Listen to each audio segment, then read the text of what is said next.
Hello दोस्तों, हमारे YouTube channel story वाला को लाइक एंड सब्सक्राइब करें। जादुई गधा की कहानी। एक बार बादशाह अकबर ने बेगम साहिबा के जन्मदिन के अवसर पर उन्हें एक बेशकीमती हार दिया। बादशाह अकबर का उपहार होने के कारण बेगम साहिबा को वह हार अति प्रिय था। उन्होंने उसे बहुत संभाल कर एक संदूक में रखा था। एक दिन श्रृंगार करते समय जब हार निकालने के लिए बेगम साहिबा ने संदूक खोला तो उन्होंने वह नदारत पाया। घबराते हुए वो फौरन अकबर के पास पहुंची और उन्हें अपना बेशकीमती हार खो जाने की जानकारी थी। अकबर ने उन्हें वह हार कक्ष में अच्छी तरह ढूंढने को कहा, लेकिन वह हार नहीं मिला। अब अकबर और बेगम साहिबा को यकीन हो गया कि हो न हो उस शाही हार की चोरी हो गई है। अकबर ने तुरंत बीरबल को बुलवा भेजा और सारी बात बताकर शाही हार खोजने की जिम्मेदारी उसे सौंप दी। बीरबल ने बिना देर किए राजमहल के सभी सेवक सेविकाओं को दरबार में हाजिर होने का फरमान जारी करवा दिया। कुछ ही देर में दरबार लग चुका था। अकबर अपनी बेगम साहिबा के साथ शाही तख्त पर विराजमान थे। सभी सेवक सेविकाएं दरबार में हाजिर थे। बस बीरबल नदारद था। सब बीरबल के आने का इंतजार करने लगे, लेकिन 2 घंटे बीत जाने पर भी बीरबल नहीं आया।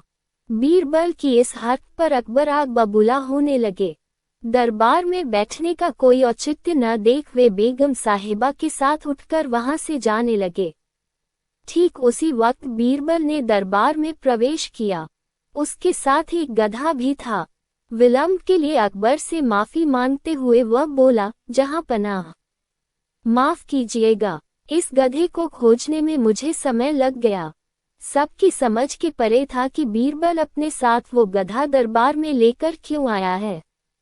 बीरबल सबकी जिज्ञासा शांत करते हुए बोला, ये कोई साधारण गधा नहीं है, ये एक जादुई गधा है। मैं ये गधा यहाँ इसलिए लाया हूँ ताकि ये शाही हार के चोर का नाम बता सके। बीरबल की बात अब भी किसी के पल्ले नहीं पड़ रही थी। बीरबल कहने लगा, मैं इस जादुई गधे को पास ही के एक कक्ष में ले जाकर खड़ा कर रहा हूँ। एक एक कर सभी सेवक सेविकाओं को उस कक्ष में जाना होगा और इस गधे की पूंछ पकड़कर जोर से चिल्लाना होगा कि उसने चोरी नहीं की है। ध्यान रहे, आप सबकी आवाज बाहर सुनाई पड़नी चाहिए। अंत में ये गधा बताएगा कि चोर कौन है। बीरबल गधे को दरबार से लगे एक कक्ष में छोड़ आया और कतार बनाकर सभी सेवक सेविका उस कक्ष में जाने लगे। सबके कक्ष में जाने के बाद बाहर जोर से आवाज आती, मैंने चोरी नहीं की है। जब सारे सेवक सेविकाओं ने ऐसा कर लिया तो बीरबल गधे को बाहर ले आया। अब सबकी निगाहें गधे पर थी, लेकिन गधे को एक ओर खड़ा कर बीरबल एक विचित्र हरकत करने लगा। वह सभी सेवक सेविकाओं के पास जाकर उनसे हाथ आगे करने को कहता और उसे सूंघता।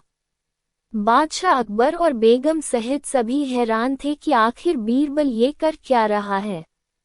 तभी बीरबल एक सेवक का हाथ पकड़कर जोर से बोला, जहां पनाह, ये है शाही हार का चोर। तुम इतने यकीन से ऐसा कैसे कह सकते हो बीरबल? क्या इस जादुई गधे ने तुम्हें इस चोर का नाम बताया है? आश्चर्यचकित अकबर ने बीरबल से पूछा। बीरबल बोला, नहीं हुजूर, ये कोई जादुई गधा नहीं है। ये एक साधारण गधा है। मैंने बस इसकी पूंछ पर एक खास किस्म का इत्र लगा दिया था। जब सारे सेवक सेविकाओं ने इसकी पूंछ पकड़ी तो उनके हाथ में उस इत्र की खुशबू आ गई, लेकिन इस चोर ने डर के कारण गधे की पूंछ पकड़ी ही नहीं। वह कक्ष में जाकर बस जोर से चिल्लाकर बाहर आ गया, इसलिए इसके हाथ में उस इत्र की खुशबू नहीं आ पाई। इससे सिद्ध होता है कि यही चोर है। उस चोर को दबिश देकर शाही हार बरामद कर लिया गया और उसे कठोर सजा सुनाई गई। इस बार बीरबल की अक्लमंदी की बेगम साहिबा भी कायल हो गई और उन्होंने अकबर से कहकर बीरबल को कई उपहार दिलवाए।